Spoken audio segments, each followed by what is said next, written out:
संविधान के नाम पर, बाबा साहब अम्बेडकर के नाम पर ये शपथ लेते हैं जीवन में कभी भाजपा को वोट देंगे नहीं, आरएसएस की शाखा में पैर रखेंगे नहीं। आपने वीडियो कौन है? इस वीडियो में वो नौजवान काली शर्ट में जो इतने अपार समूह को हरियाणा के एक चुनावी जनसभा में ये शपथ दिलवा रहा है कि मैं बीजेपी को कभी वोट नहीं दूंगा या देंगे, मैं या आप सब लोग कभी आरएसएस की शाखा में नहीं जाएंगे। इतनी हिम्मत बीजेपी की सरकार में किसकी हो गई जो खुले मन से ये स्वीकार कर रहा है और लोगों से स्वीकार करवा रहा है कि नमस्कार दोस्तों, मैं राहुल नागपाल और आप देखना शुरू कर चुके हैं हमारा यूट्यूब चैनल जिसका नाम है बोल 85। ये नौजवान कौन है मैंने आपसे पूछा तो मैं बता देता हूँ, जिन लोगों को नहीं पता है उनको बता देता हूँ। ये नौजवान हैं दलित समाज का जन्म, हमारा आंदोलन का साथी, चंद्रशेखर की रिहाई के लिए आंदोलन करने वाला और तमाम दलित मुद्दों पर मुखर होकर के बोलने वाला, गुजरात के बड़गांव से 2 बार लगातार विधायक जिग्नेश मेवानी। अब आप कुछ लोग जिग्नेश मेवानी का नाम आते ही आग बबूला हो गए होंगे, कहेंगे वो तो कांग्रेसी है और कांग्रेस के लिए तो कहा था कि एक नागनाथ और सांपनाथ है, कांग्रेस से कभी 25 पैसे के हिस्सेदार मत बनना वगैरह वगैरह वगैरह वगैरह। लेकिन फिर भी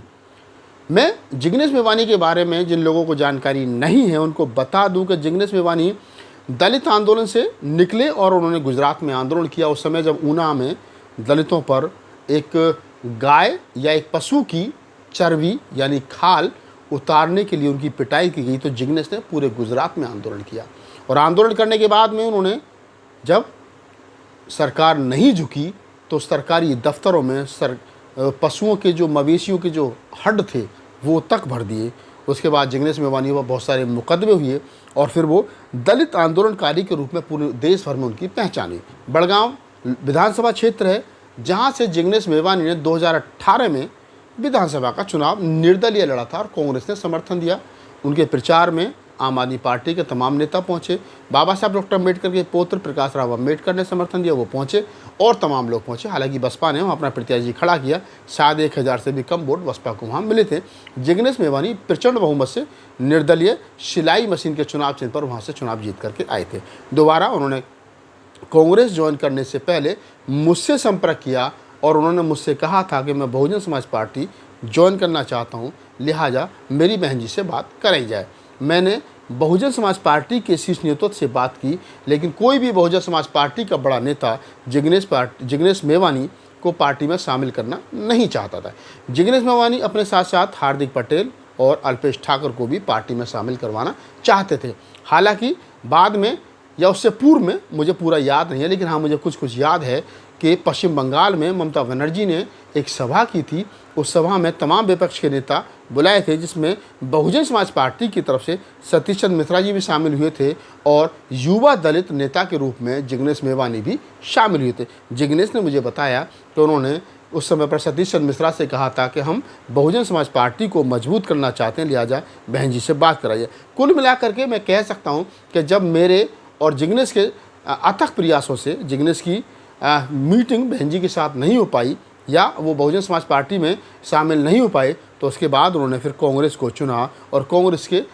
चुनाव चिन्ह यानी हाथ के पंजे पर वो दोबारा बड़गांव से विधायक हैं।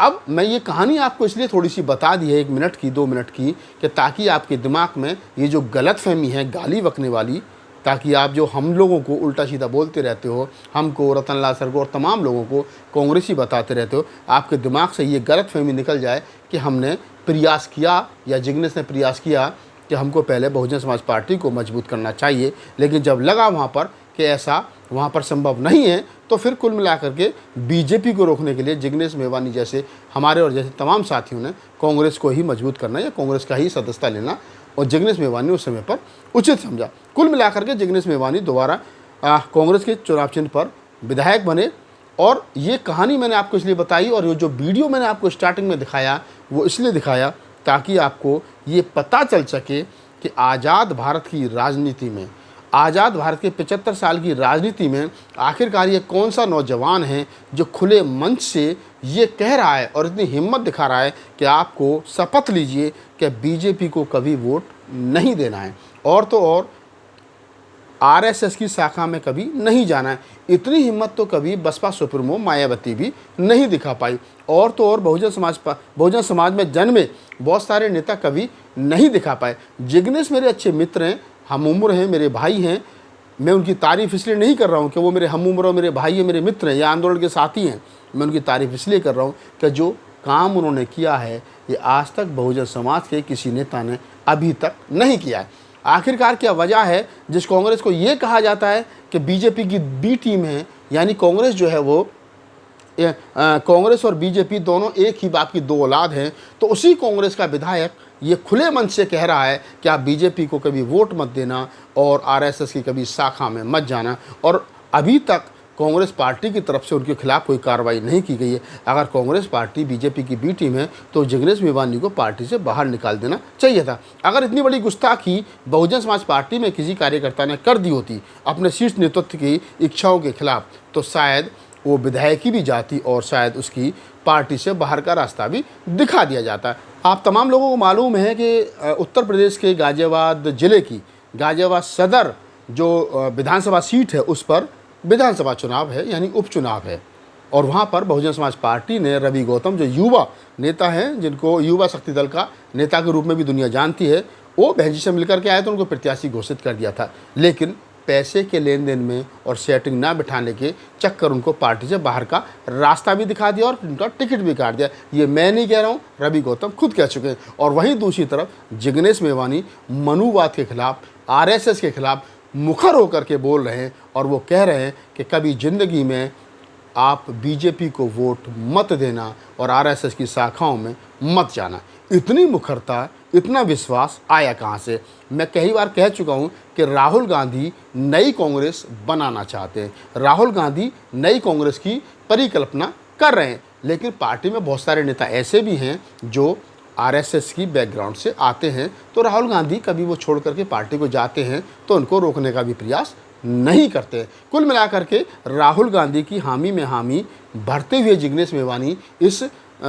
हरियाणा चुनाव प्रचार की इस रैली में दिखे हैं। ये पूरा वीडियो बताया जा रहा है कि फरीदाबाद के हतीन विधानसभा क्षेत्र का है, जहां पर जिग्नेश मेवानी एक चुनाव प्रचार में गए थे और वहां पर उन्होंने दलित समाज, उन्होंने हालांकि बात तो 36 बिरादरी की कही है। ये पूरा वीडियो पहले एक बार देख लो ताकि आपकी समझ में आ जाए। 1 मिनट का वीडियो है।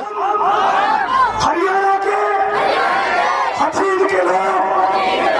36 बिरादरी के लोग, दलित समाज के लोग भारत के संविधान के नाम पर, भारत के संविधान के नाम पर, बाबा साहब अम्बेडकर के नाम पर ये शपथ लेते हैं जीवन में कभी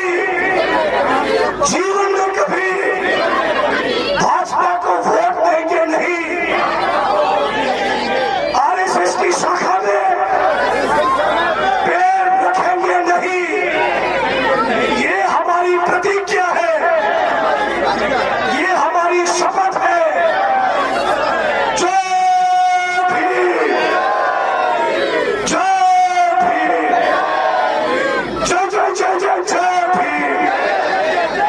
देखने के बाद में आपकी समझ में आ गया होगा कि आखिरकार जिग्नेश मेवानी ने अकेले दलितों को नहीं कहा है, 36 बिरादरियों को कहा है कि आप कभी बीजेपी को वोट मत देना। तो मैं कह सकता हूं कि जिग्नेश मेवानी ने वो काम किया है जो बहन जी नहीं कर पाई, और बहन जी तो छोड़िए, जो बड़े बड़े तुर्रम खां दलित नेता हैं, बहुजन समाज के नेता हैं, वो कभी इतनी हिम्मत नहीं जुटा पाए कि आप कभी आरएसएस को के मेंबर मत बनना या आरएसएस की शाखा में मत जाना